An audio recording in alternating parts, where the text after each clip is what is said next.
Hello friends, welcome back on my YouTube channel Pooja Dagar G K question for all exam science G K हम करने वाले हैं। Topic number अपना 18 रहेगा, third part रहेगा 18 चैप्टर का। और ये है हमारा चैप्टर माइस मीन्स विविध।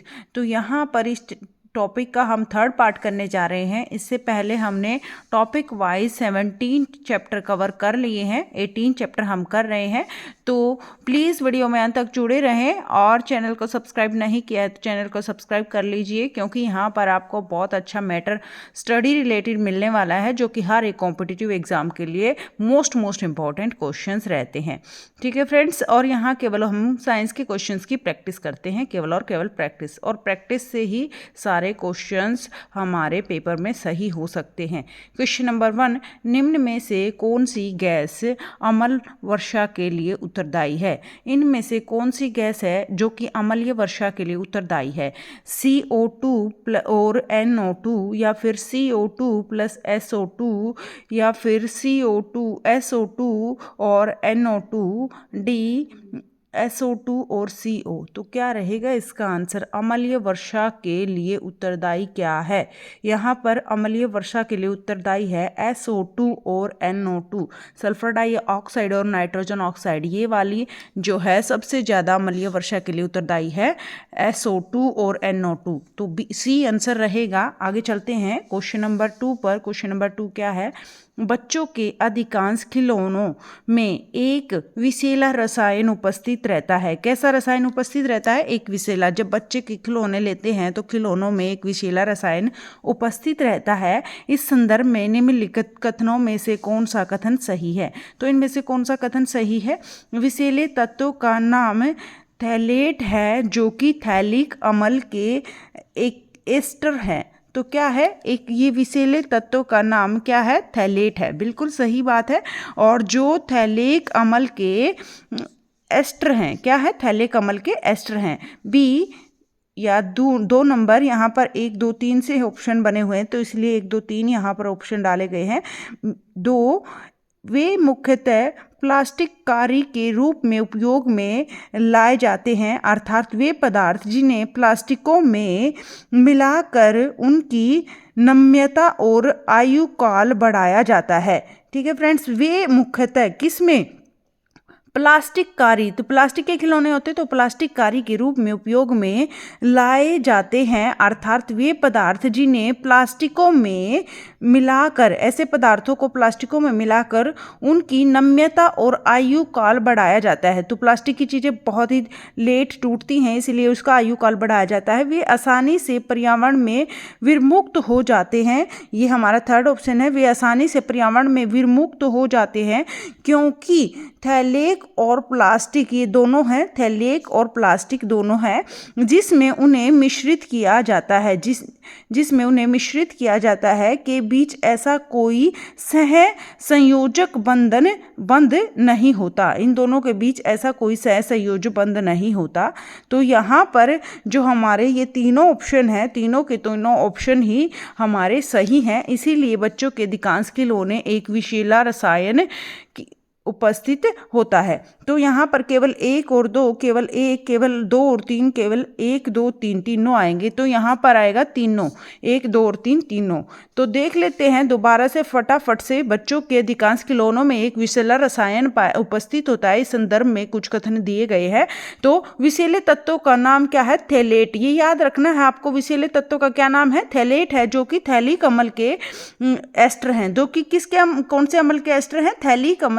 थैलिक अम्ल के एस्टर हैं। वे मुख्यतः प्लास्टिक कार्य के रूप में उपयोग में लाए जाते हैं, अर्थात वे पदार्थ जिन्हें प्लास्टिकों में मिलाकर उनकी नम्यता और आयु काल बढ़ाया जाता है। ये रहेगा बिल्कुल सही। वे आसानी से पर्यावरण में विर्मुक्त हो जाते हैं क्योंकि थैलेट और प्लास्टिक जिसमें उन्हें मिश्रित किया जाता है के बीच ऐसा कोई संयोजक बंध नहीं होता। तो ये 2 क्वेश्चन हो गए फ्रेंड्स। अगर वीडियो अच्छी लगे, क्वेश्चन अच्छे लगे तो वीडियो को लाइक कर देना और ज़्यादा से ज़्यादा शेयर कर देना। चैनल पर नए हैं तो चैनल को सब्सक्राइब कर लीजिए। क्वेश्चन नंबर 3 देख लेते हैं। केवल और केवल 25 क्वेश्चन आज की क्लास में मैंने रखे हैं।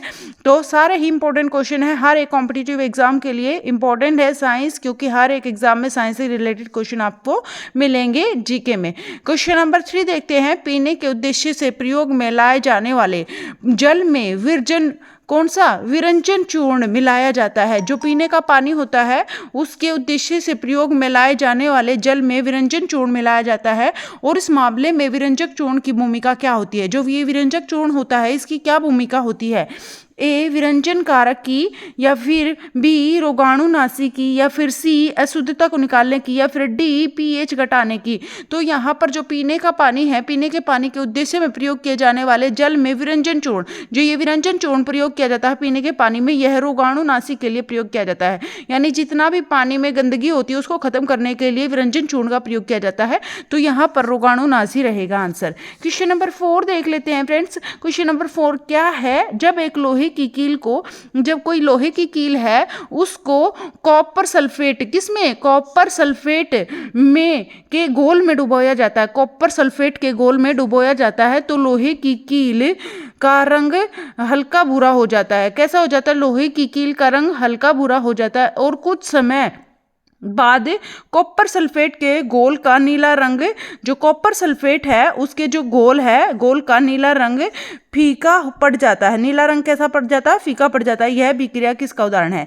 तो यह अभिक्रिया किसका उदाहरण है? रासायनिक अपघटन का, रासायनिक संगठन का, रासायनिक विस्थापन का, फिर रासायनिक द्विविस्थापन का। तो क्या रहेगा इसका आंसर? इसका आंसर रहेगा रासायनिक विस्थापन का। यह एक रीजन है, रासायनिक विस्थापन हो जाता है, विस्थापन हो जाता है। ठीक है फ्रेंड्स, एक बार और फिर से क्वेश्चन देख लेते हैं, इंपॉर्टेंट क्वेश्चन है। और इस तरह के बड़े बड़े क्वेश्चन आजकल एग्जाम में आ रहे हैं जो कि टाइम तो कंज्यूम करते हैं लेकिन इतने मुश्किल नहीं होते हैं। तो हम बड़े क्वेश्चन को देख के डरेंगे नहीं, बिल्कुल अच्छे से इनकी प्रैक्टिस कर लेंगे ताकि आपका एक भी क्वेश्चन एग्जाम में रॉन्ग ना हो। जब एक लोहे की कील को कॉपर सल्फेट, कौन से में? कॉपर सल्फेट में लोहे की कील को जो है कि घोल में डुबोया जाता है, इस कॉपर सल्फेट के घोल में लोहे की कील को डुबो दिया जाता है और जो कील है उसका रंग हल्का भूरा हो जाता है। और कुछ समय बाद कॉपर सल्फेट के घोल का नीला रंग, जो कॉपर सल्फेट है उसका जो नीला रंग था घोल का, वह फीका हो जाता है। तो यह अभिक्रिया किसका उदाहरण है? यह अभिक्रिया इसका उदाहरण है, रासायनिक विस्थापन का उदाहरण है। किसका? रासायनिक विस्थापन का उदाहरण है। विस्थापन हो गया उसका एक जगह से दूसरे स्थान पर। क्वेश्चन नंबर 5, कभी कभी स्थानीय स्तर पर निर्मित अल्कोहलीय पेय के उपभोग से अंधापन और मृत्यु भी हो जाती है। जब कोई स्थानीय अल्कोहल है, अल्कोहल का हम ज़्यादा प्रयोग कर लेते हैं तो उससे अंधापन हो सकता है और मृत्यु भी हो सकती है। और यह पेय में किसके संदूषण के कारण हो सकते हैं? तो यह जो पेय है, पीने का जो पदार्थ है, अल्कोहल है, उसमें कौन सा संदूषण होने के कारण ऐसा हो सकता है कि आदमी मर भी सकता है और अंधा भी हो सकता है? ए कार्बोलिक अम्ल के कारण, बी सिरका के कारण, या सी मेथिल अल्कोहल के कारण, या फिर डी फॉर्मिक अम्ल के कारण। तो कौन सा ऐसा अम्ल होता है जिसकी वजह से ऐसा हो सकता है कि वो अम्ल पीने से यानी अल्कोहल पीने से जो है मनुष्य मर भी सकता है, अंधा भी हो सकता है? तो यहाँ पर क्वेश्चन नंबर 5 का आंसर रहेगा मेथिल अल्कोहल। सी आंसर रहेगा मेथिल अल्कोहल। तो यहाँ पर हमारा आंसर रहेगा मेथिल अल्कोहल की वजह से ऐसा हो सकता है। मेथिल अल्कोहल की वजह से मनुष्य जो अल्कोहल लेता है उसकी वजह से अंधा और मृत्यु भी हो सकती है। तो मेथिल अल्कोहल। क्वेश्चन नंबर 6 देख लेते हैं। सूची 1 और सूची 2 दो दे रखी हैं। सूची 1 में तो प्रक्रम दे रखे हैं और सूची 2 में संदूषक दे रखे हैं। तो यहाँ पर जो ये मिलान करने हैं ये मैंने पहले से ही मिलान करके लिखे हुए हैं ताकि आपको अच्छे से टाइम भी सेव हो जाए और आपको अच्छे से समझ में आ जाए और याद भी हो जाए, इसीलिए ऐसे मैंने लिख दिए हैं ये। तो सूची ए है पराक्रम और सूची 2 है संदूषक। तो देख लेते हैं सूची 1 में पराक्रम जो है वातन तदुपरांत निस्यंदन, जो ये है वातन तदुपरांत निस्यंदन, यह है लोहे का निष्कासन। क्या आएगा? यह लोहे का निष्कासन, इसका संदूषक रहेगा लोहे का निष्कासन। जैसे ही वातावरण बदली होगा तो जो लोहा है उसमें जंग लगना शुरू हो जाएगा। तो वातन तदुपरांत निस्यंदन, लोहे का निष्कासन। आगे देखते हैं बी उत्क्रम प्राशरण है अतिरिक्त लवणों का। उत्क्रम प्राशरण अतिरिक्त लवणों का यहाँ पर रहेगा आंसर सी सक्रियत कार्बन द्वारा निस्यंदन, सक्रियत कार्बन द्वारा निस्यंदन, रंग का निष्कासन होना, सक्रियत कार्बन द्वारा निस्यंदन। डी यूवी प्रकार के साथ उपचार निष्कासन, ये होगा सूक्ष्मजीवी का निष्कासन, यूवी प्रकार के उपचार निष्कासन होगा सूक्ष्मजीव का निष्कासन। ठीक है फ्रेंड्स, तो ये हो गए हमारे 6 क्वेश्चन। आगे चलते हैं क्वेश्चन नंबर 7 पर। क्वेश्चन नंबर 7 क्या है, प्लीज वीडियो में अंत तक जुड़े रहें। केवल 25 ही क्वेश्चन हमने आज की क्लास में रखे हैं और केवल आधा घंटा हम साइंस पढ़ते हैं। क्वेश्चन नंबर 7, पारे को तापमापी में प्रयोग करने के पीछे निम्नलिखित में से कौन सा कारण है। जो ये पारा है, पारे को तापमापी में प्रयोग करने के पीछे कौन सा कारण है। तो कौन सा कारण है पारे को तापमापी में प्रयोग करने के पीछे कारण क्या है।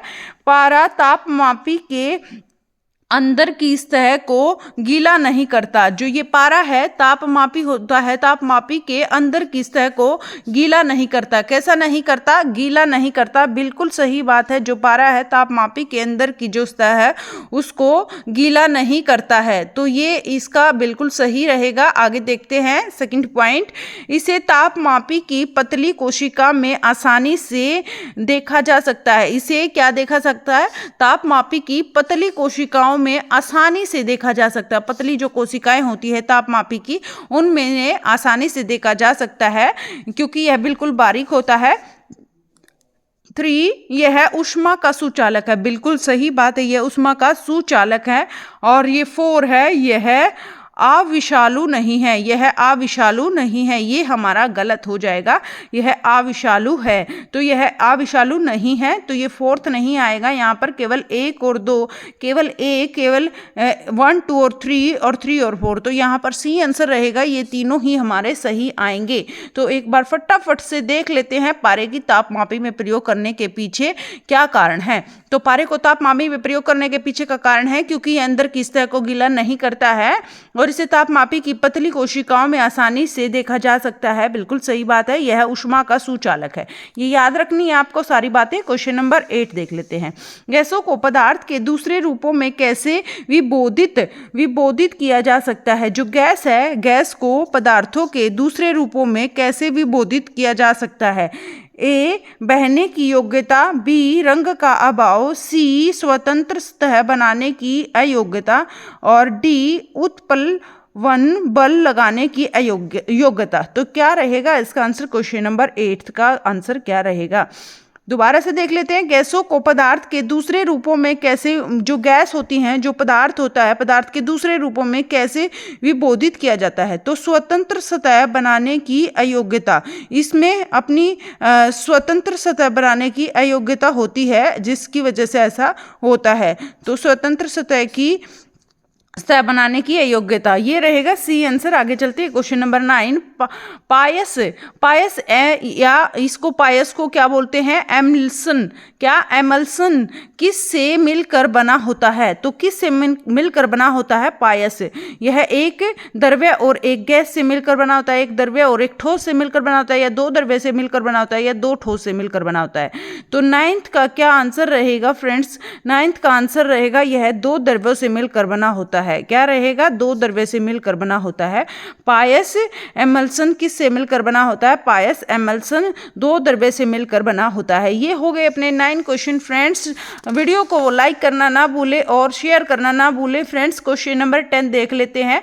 क्वेश्चन नंबर 10 क्या है, डोलोमाइट चूर्ण का प्रयोग कुछ कृषि भूमियों में किया जाता है। जो डोलोमाइट चूर्ण होता है इसका प्रयोग कुछ कृषि भूमियों में किया जाता है।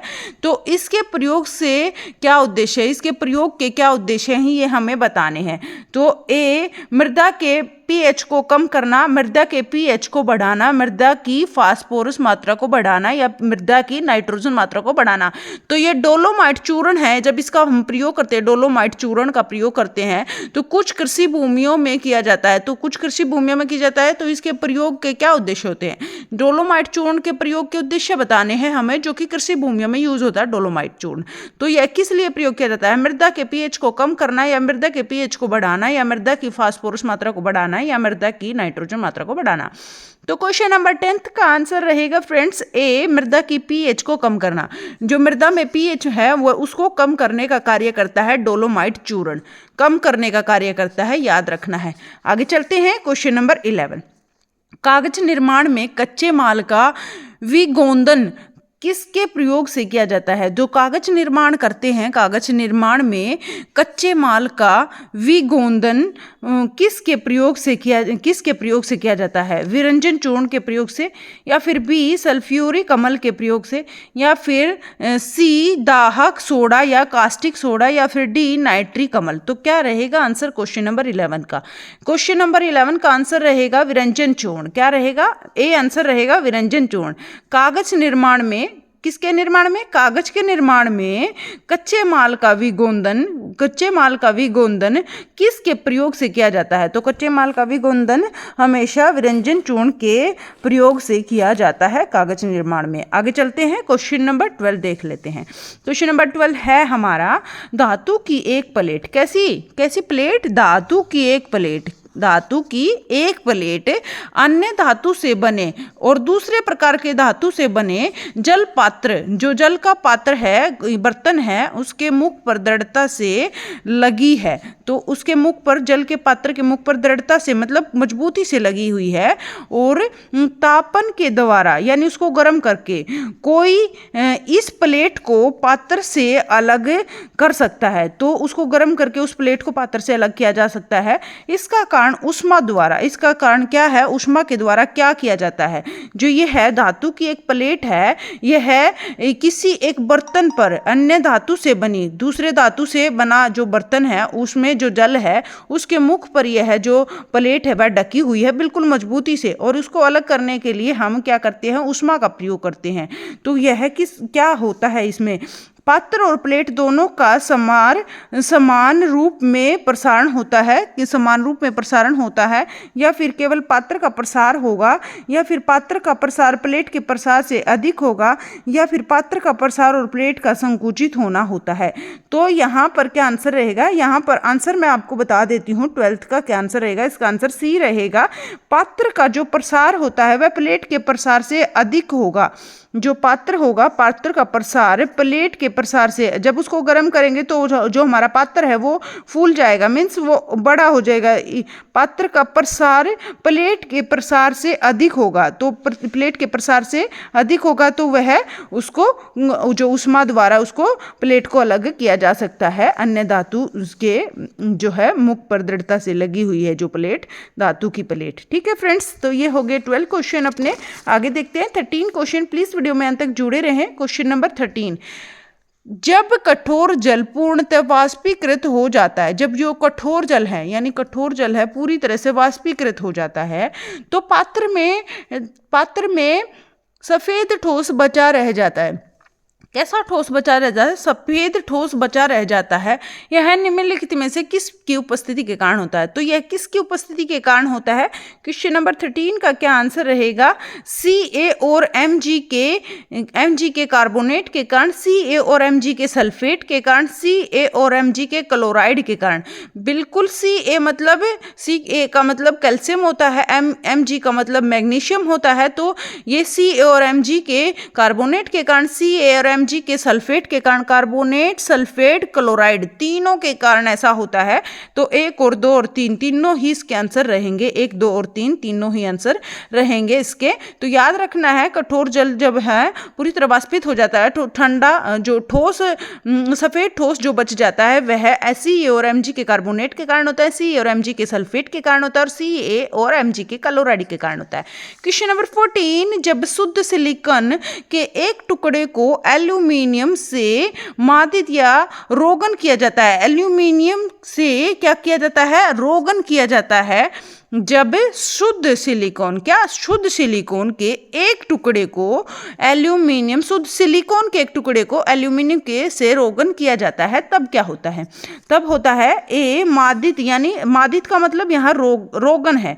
तो मादित सिलिकॉन का टुकड़ा एन पररूपी बन जाएगा, या फिर मादित सिलिकॉन के टुकड़े की चालकता अपरिवर्तित रहेगी, या फिर मादित सिलिकॉन के टुकड़े पी पर रूपी बन जाएगा या फिर मादी सिलिकॉन के टुकड़े की प्रतिरोधकता बढ़ जाएगी। तो यहाँ पर आंसर रहेगा इसका सी आंसर रहेगा। जो मादित है या रोगन है, मादित सिलिकॉन के टुकड़े पी पर रूपी बन जाएंगे। कैसे बन जाएंगे? पी पर रूपी बन जाएंगे। ये रहेगा इसका आंसर क्वेश्चन नंबर 14 का। आगे चलते हैं क्वेश्चन नंबर 15 पर। प्लीज वीडियो में अंत तक जुड़े रहें, केवल 10 क्वेश्चन अपने बचे हैं, 25 ही क्वेश्चन आज की क्लास में हम करेंगे। निम्नलिखित में से कौन सा एक कथन सही है? तो कौन सा एक कथन इनमें से सही है? हाइड्रोजन के लिए ऑक्सीकरण अंक सदैव +1 होता है, या हाइड्रोजन के लिए ऑक्सीकरण अंक सदैव 0 होता है, या फिर हाइड्रोजन के लिए ऑक्सीकरण अंक सदैव -1 होता है, या हाइड्रोजन के एक से अधिक ऑक्सीकरण अंक हो सकते हैं। तो यहाँ पर आंसर रहेगा हमारा 15 का क्या आंसर रहेगा? डी आंसर रहेगा हमारा। क्या रहेगा? डी आंसर रहेगा। हाइड्रोजन के एक से अधिक ऑक्सीकरण हो सकते हैं। हाइड्रोजन के एक से अधिक क्या हो सकते हैं? ऑक्सीकरण हो सकते हैं, एक से अधिक ऑक्सीकरण अंक हो सकते हैं। ये आंसर रहेगा, याद रखना है। क्वेश्चन नंबर 16 पर चलते हैं। क्वेश्चन नंबर 16 क्या है? सूची 1 को सूची 2 से सम्मिलित कीजिए और सूची के नीचे दिए गए कूटों का प्रयोग कीजिए। तो ये जो दे रखे हैं MgCa, तो Mg मतलब मैग्नीशियम होता है, मैं बता चुकी हूँ। Ca मतलब कैल्शियम भी बता चुकी हूँ। Sr मतलब स्ट्रोंटम होता है, इसका फुल फॉर्म होती है स्ट्रोंटम। और A का मतलब बैरियम होता है। क्या होता है? बैरियम होता है। तो जो ये हैं इनको यहाँ पर मिलान करना है, याद रखना है। जो है इनकी जो फुल फॉर्म्स भी आपको पता होनी चाहिए। Mg जो है लाल रंग की ज्वाला देना, यह किसका कार्य है? इनमें से जो लाल रंग की ज्वाला देना किसका कार्य है? तो देख लेते हैं एक बार। चिकित्सा में सल्फेट यौगिक का उपयोग किसी रोगी की आहार नली की जांच करने के लिए किया जाता है। प्रकाश संश्लेषण में सूर्य के प्रकाश की ऊर्जा को रोक कर रखा जाता है और मांसपेशीय संकुचन का नियंत्रण करता है। तो मांसपेशीय संकुचन का नियंत्रण कौन करेगा? मांसपेशीय जो संकुचन है उसका नियंत्रण कौन करेगा? यहाँ पर आंसर क्या रहेगा? जो Ca होता है, कैल्शियम होता है, वह करेगा। क्या? वह मांसपेशीय संकुचन का नियंत्रण करेगा। मांसपेशियों को संकुचन का नियंत्रण यह Ca करेगा। और जो Mg है इसका कार्य क्या होगा? मैग्नीशियम का प्रकाश संश्लेषण में सूर्य के प्रकाश की ऊर्जा को रोक कर रखना इसका कार्य रहेगा। यानी हमारा यहाँ पर क्या आंसर रहेगा? तो इसका आंसर रहेगा ये वाला। प्रकाश संश्लेषण में सूर्य के प्रकाश की ऊर्जा को रोक कर रखना Mg का कार्य है। और Cr का कार्य क्या है? Cr का कार्य लाल रंग की ज्वाला देना। ये जो है Sr का कार्य है, Sr है, Cr नहीं है। Sr का कार्य है लाल रंग की ज्वाला देना। ठीक है फ्रेंड्स। और Ba का क्या कार्य है? Ba का कार्य है बेरियम का क्या कार्य? चिकित्सा में सल्फेट यौगिक का उपयोग किसी रोगी की आहार नली की जांच करने के लिए हम Ba का बैरियम का प्रयोग करते हैं। ठीक है फ्रेंड्स। वो एक्सरे वाला क्वेश्चन किया था ना हमने, Ba बैरियम का प्रयोग उसमें करते हैं ना, तो वही चीज़ है ये। चिकित्सा में सल्फेट यौगिक का प्रयोग किसी रोगी की आहार नली की जाँच के लिए किया जाता है। तो ये इसका आंसर रहेगा, सी आंसर रहेगा इसका। क्या आंसर रहेगा इसका? सी आंसर रहेगा। Mg का कार्य है प्रकाश संश्लेषण में सूर्य के प्रकाश की ऊर्जा को रोके रखना। और Ca का कार्य है मांसपेशी संकुचन का नियंत्रण करना। और जो Sr है कार्य है लाल रंग की ज्वाला देना। और Ba का कार्य चिकित्सा में सल्फेट यौगिक का उपयोग किसी रोगी की आहार नली की जांच करना। आगे चलते हैं क्वेश्चन नंबर 17। K2Cr2O7 में Cr की ऑक्सीकरण संख्या कितनी होती है? जो ये है K2Cr2 और O7 में Cr की ऑक्सीकरण संख्या कितनी होती है? +5 +3 +6 +10। तो यहाँ पर आंसर रहेगा +6। क्या आंसर रहेगा? यहाँ पर +6 आंसर रहेगा। Question number 18। निम्नलिखित में से कौन सा एक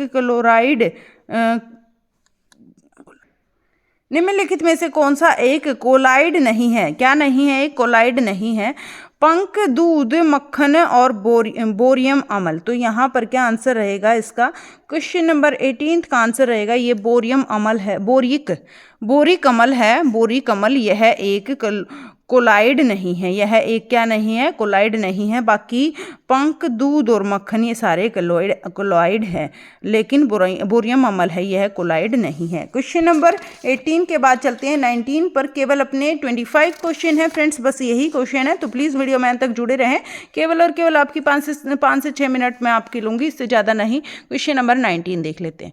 निम्नलिखित में से किसका उपयोग दिया सिलाई के निर्माण में किया जाता है? तो दिया सिलाई का निर्माण में किसका उपयोग किया जाता है? तो दिया सिलाई के निर्माण में काला फास्फोरस का उपयोग किया जाता है, डाई फास्फोरस का उपयोग किया जाता है, लाल फास्फोरस का उपयोग किया जाता है, या फिर डी सिंदूरी फास्फोरस का उपयोग किया जाता है। दिया सिलाई के निर्माण में जो प्रयोग होता है तो यह लाल फास्फोरस का निर्माण प्रयोग किया जाता है। निम्नलिखित में से किसका उपयोग दिया सिलाई के निर्माण में किया जाता है? दिया सिलाई के निर्माण में लाल फास्फोरस का उपयोग किया जाता है। आगे चलते हैं क्वेश्चन नंबर 20। निम्नलिखित में से कौन सा वायु प्रदूषण के लिए उत्तरदायी है? सबसे ज्यादा वायु प्रदूषण के लिए उत्तरदायी यहाँ पर कौन से हैं?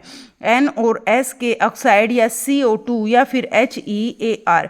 तो यहाँ पर N और S के ऑक्साइड हमारा क्या आंसर रहेगा? यहाँ पर क्वेश्चन नंबर 20 का आंसर रहेगा N और S के ऑक्साइड सबसे ज़्यादा।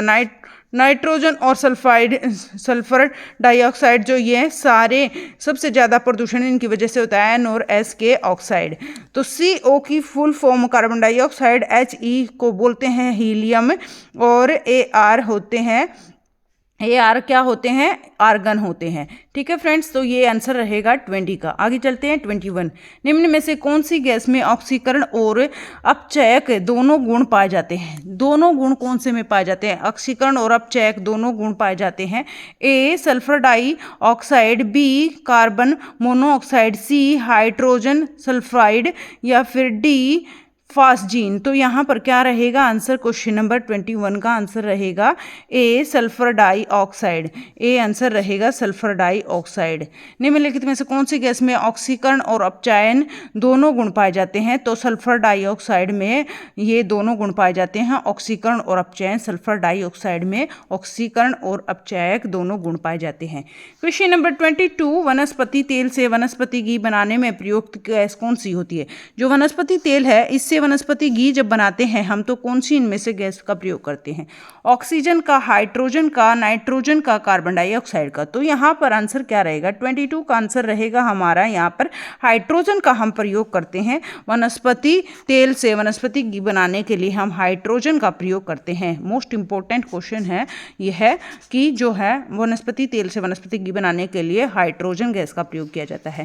Question number 23। प्लीज़ वीडियो को अंत तक देखें और प्लीज़ वीडियो को लाइक करके जाना बिल्कुल भी नहीं भूलना। लाइक करना, ज़्यादा से ज़्यादा शेयर करना। चैनल पर नए हैं तो चैनल को सब्सक्राइब कर लेना, क्योंकि यहाँ पर हम साइंस जी के बिल्कुल अच्छे से करेंगे। टॉपिक वाइज हम कर रहे हैं और बिल्कुल क्वेश्चंस की, हर एक क्वेश्चन की प्रैक्टिस कर रहे हैं। एक लेसन से चाहे कितने भी क्वेश्चन बने, हम पार्ट वाइज उसको कंप्लीट करते हैं। क्वेश्चन नंबर 23 देख लेते हैं। 23 क्वेश्चन क्या है? सूची 1 दे रखी है और सूची 2 दे रखी है। सूची 1 में तो पदार्थ दे रखे हैं और सूची 2 में क्या दे रखे हैं? उपयोग दे रखे हैं। तो ए रहेगा एस्पोर्टम, क्या है? एस्पोर्टम। बी रहेगा फ्रियोन, सी रहेगा निओप्रीन, डी रहेगा बेनाड्रिल। तो यहाँ पर कुछ उपयोग दे रखे हैं। संश्लेषित रबर, और 2 प्रतिहिस्टामिन, और 3 कृत्रिम मधुरक, और 4 परशीतक। तो क्या रहेगा यहाँ पर मिलान? जल्दी से देखते हैं।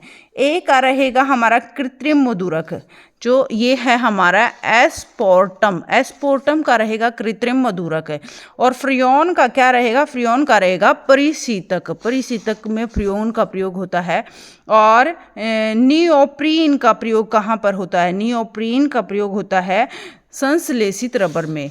और बेनाड्रिल का प्रयोग कहाँ होता है?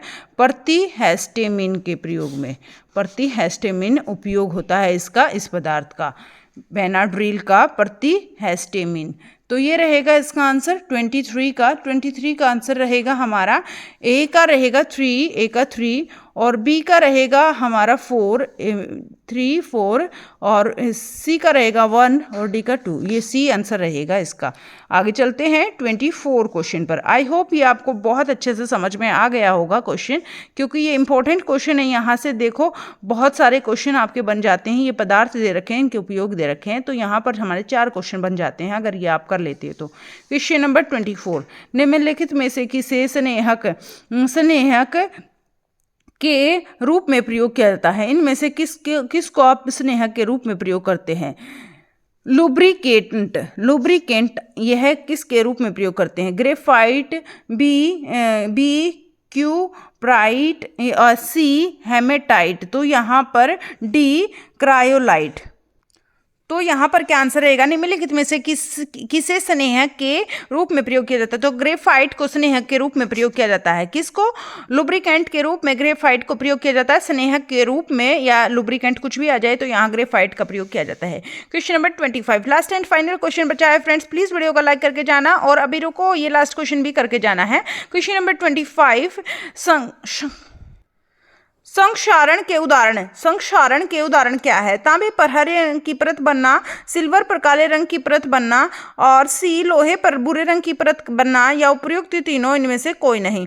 तो ये संक्षारण के उदाहरण हैं। संक्षारण के उदाहरण ये तीनों ही रहेंगे। तो डी आंसर रहेगा उपयुक्त तीनों।